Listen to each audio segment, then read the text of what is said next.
There's a question I've been wanting to ask you since we started, and I thought about coming in here, and I've been thinking about in the weeks ahead of this, and I'm going to just come clean and say I don't exactly know how to ask the question.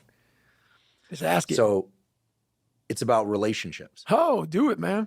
So I know in myself that my discipline is much higher when it's just me, but that's because I had certain things early on, but then I was a terrible student, barely finished high school. But then when I got serious, but I did that by staying away from everybody. And anyone who's ever had a relationship of any kind, but in particular romantic relationships, knows that yes, you can derive tremendous support from those. Like, you got this, baby, you can go. And you're like, yeah, I got this. She said, I got this. You know, right. Feels great to finish something and share with someone, share a meal, you know, get the hug. But there's another side to all of that. Right. That I'd like to learn more about from you, which is there's a warm body next to you in bed in the morning. You don't want to get up. They also have needs. You've got your mission. That people sometimes need things from us, but also oftentimes the people that love us most, that truly love us and that want to support us, don't understand this thing. And they're the first people to tell us, like, listen, take a day off.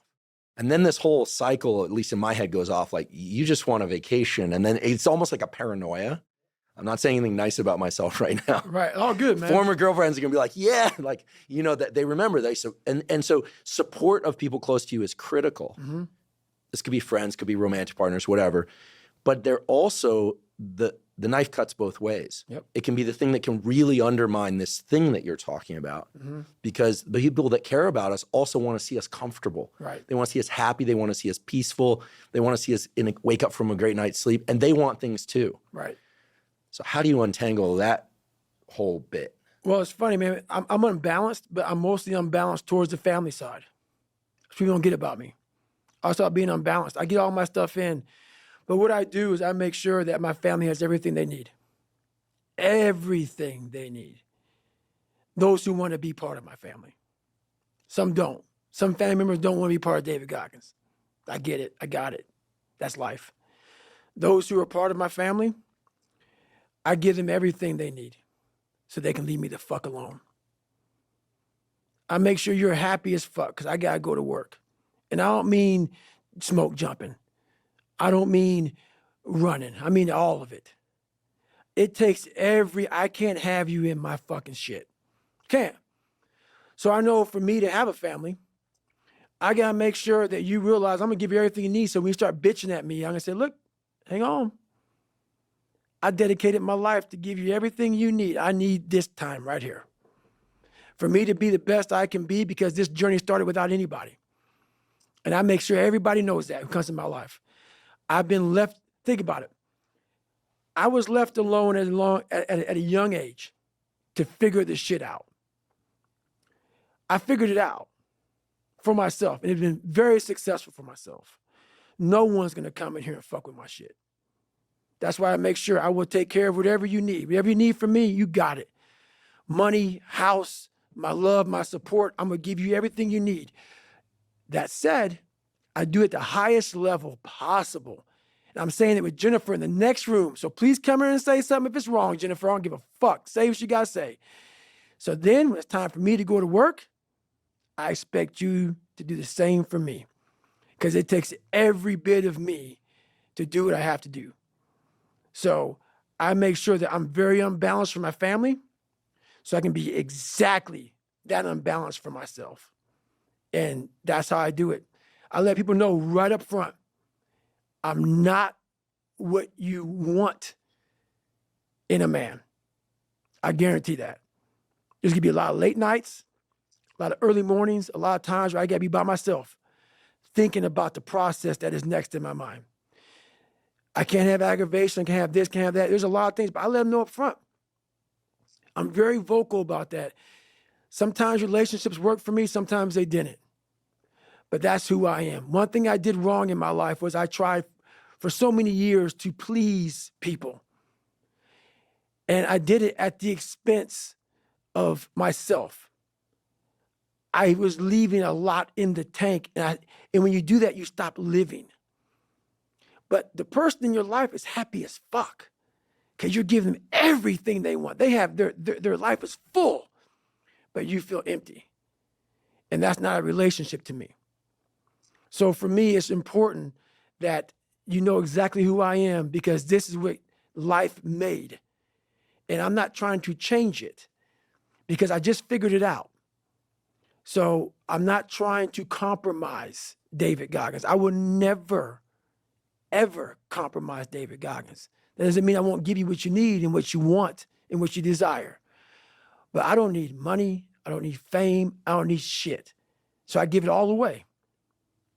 What I do need is to make sure that that willpower is worked on every fucking day and every night for the rest of my life. Because that's the one thing that's going to keep me feeding you, keeping you where you need to be. Because once that willpower is gone, 300-pound David Goggins, he may not look like it, but I will walk around with it. So the things that are important to you in life, you must do always, or you're nobody. And that's how I handle relationships. Amen to that.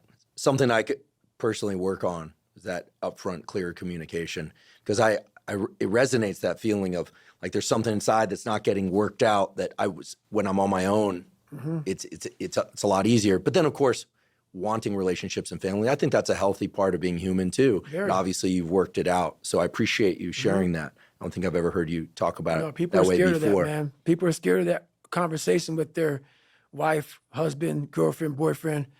But why are you scared of it?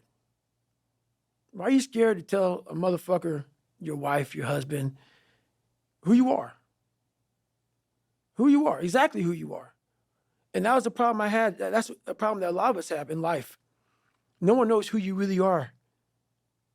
No one knew who I really was.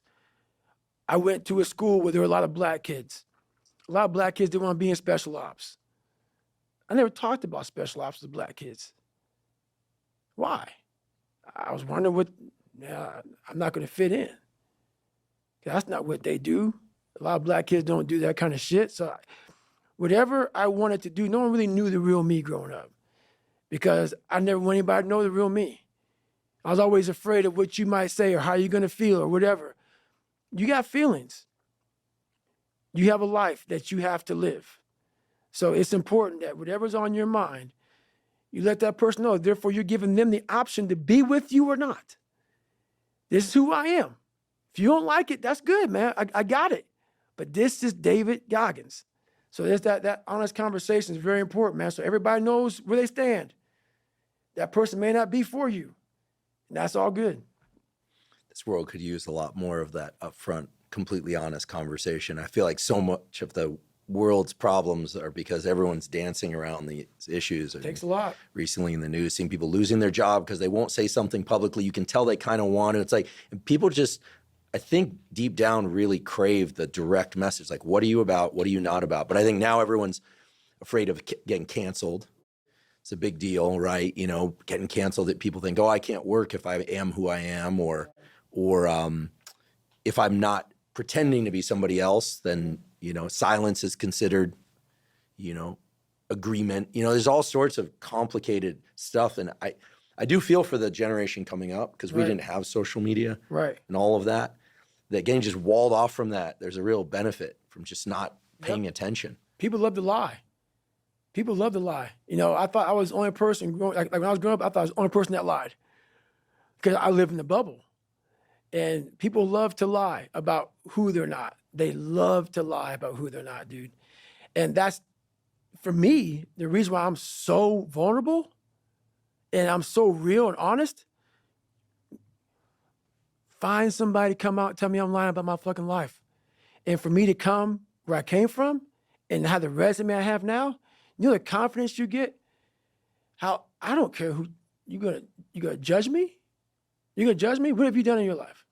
So me being so honest and so upfront and so truthful, that came with me finally figuring out who I was, but also conquering David Goggins, the demons of David Goggins. Therefore, now you're just an open book. You look at somebody looking right in the eye, tell them exactly who the fuck you are. You walk away. I'm good, bro, because I know exactly what this journey took to get here. And that gives you a fire and a passion that people can call you nigger. They can call you, if you're a lesbian or gay or bisexual, call you whatever the fuck you want.